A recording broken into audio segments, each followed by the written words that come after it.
I'm just a bill, yes I'm only a bill, and I'm sitting here on Capitol Hill.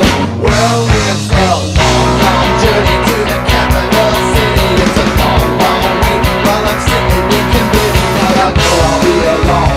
Yeah, at least I hope and pray that but today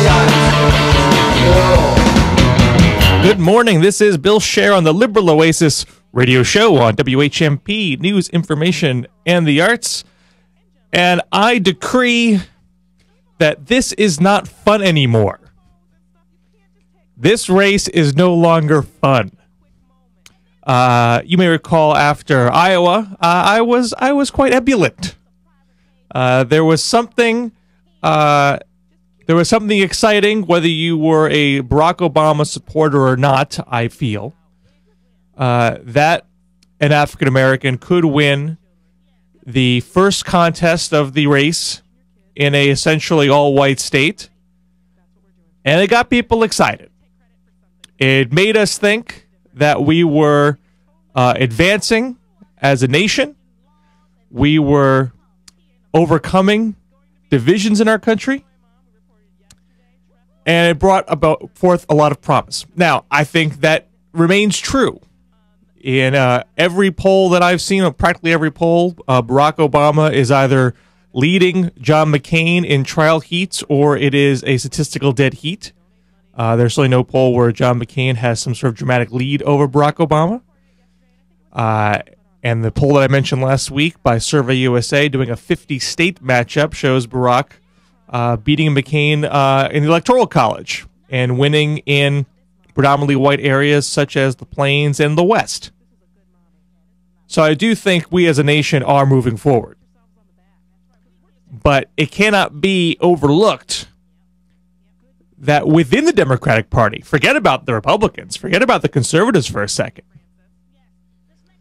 we are getting mired in, Democratic Party voters are getting mired in their own divisions, both race and gender. And most notably this week, this was provoked by Geraldine Ferraro, an historical figure in her own right, but not only saying absurdly that Barack Obama is lucky to be who he is, that if he was a white man, he wouldn't be where he is today, and if he was a woman, he wouldn't be where he is today. So in Geraldine Ferraro's logic, the hierarchy of social privilege in this country goes black male, white male, women, which is an America that I have yet to have seen. But not only did she do that, she went on a media tour to advance this point, even saying in the process, I stepped down from Hillary Clinton's National Finance Committee to get this off the news. I think she proceeded to do about 5 interviews after that.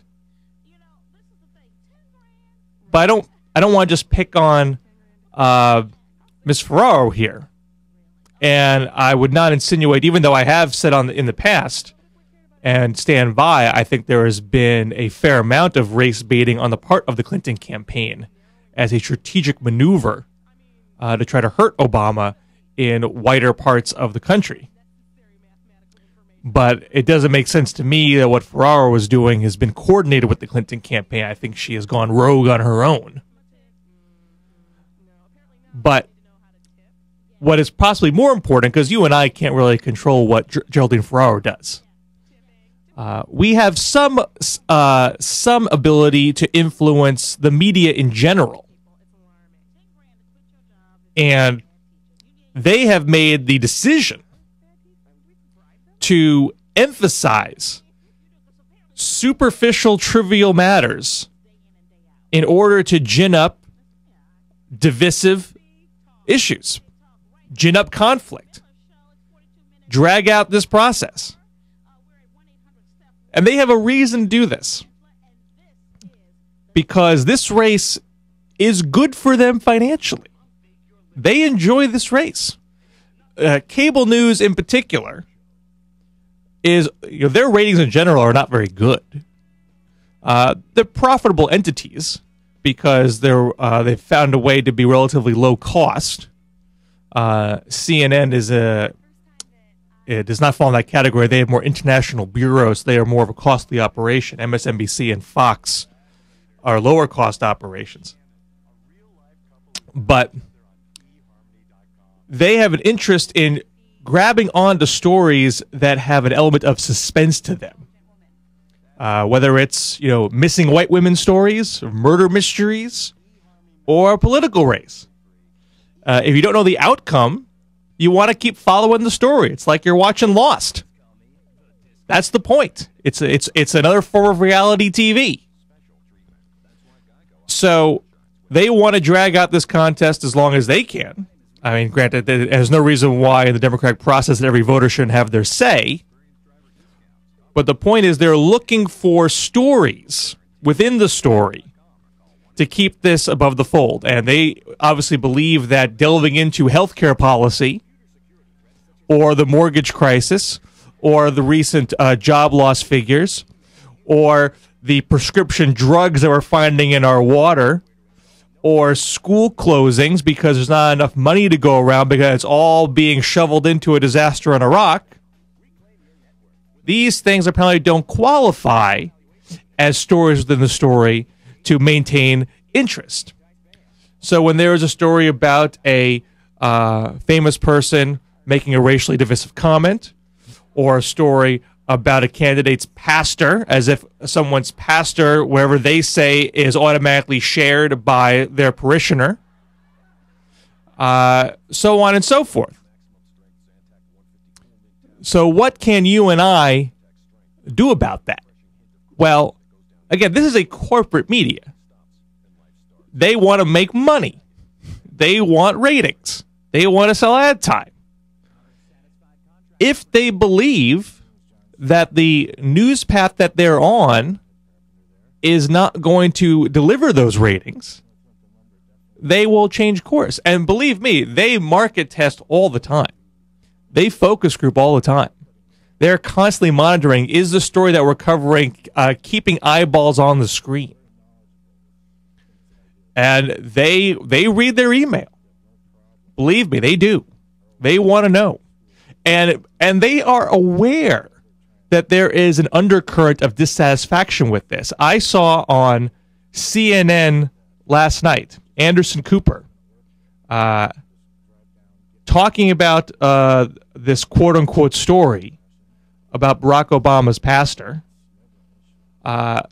saying, almost apologizing, that they're talking about it. One of the pundits saying this is not the issues that people want to see covered, and acting passively as if they have no control. I have no choice but to talk about this. Someone put this on YouTube, and so I have to treat it as a story. There was the CNN reporter literally said, "This is not Anderson, this is someone else. Her name escapes me." Mentioning that Barack Obama's team had said to them, you could check out what other pastors say about their preferred candidates. You might find some stories there. And she literally said, if someone puts it up on YouTube, then maybe we will. Hey, I'm a blogger. I am more than happy to see the internet influence the media. I'm more than happy to see George Allen get busted calling a person of color macaca and seeing his candidacy go down in flames. There is certainly merit to expanding the media in that way. But don't tell me that as a professional journalist, your news standard is, if it's on YouTube, it's news. And if it's not on YouTube, I have no other news gathering skills to find out what a pastor has said. And not that I even want the news media to even go in that direction. Because I know people, I know churches that have liberal pastors or conservative pastors, and their parishioners do not subscribe to everything that their pastor or rabbi says at the dais. That is not the only reason why someone attends a religious institution. So what's incumbent upon us is to contact CNN and to contact MSNBC and to contact, yes, even Fox News, contact print organizations, contact talk radio that you listen to, and let them know that you do not think these things are the priority issues for us to be talking about. These are not discussions that are going to help people make an informed decision come November. These are not the issues that matter as far as people's economic distress, foreign policy, destabilization, and the like. We have some control there. Believe me, these ratings are not so large that your voice will be lost in the wind.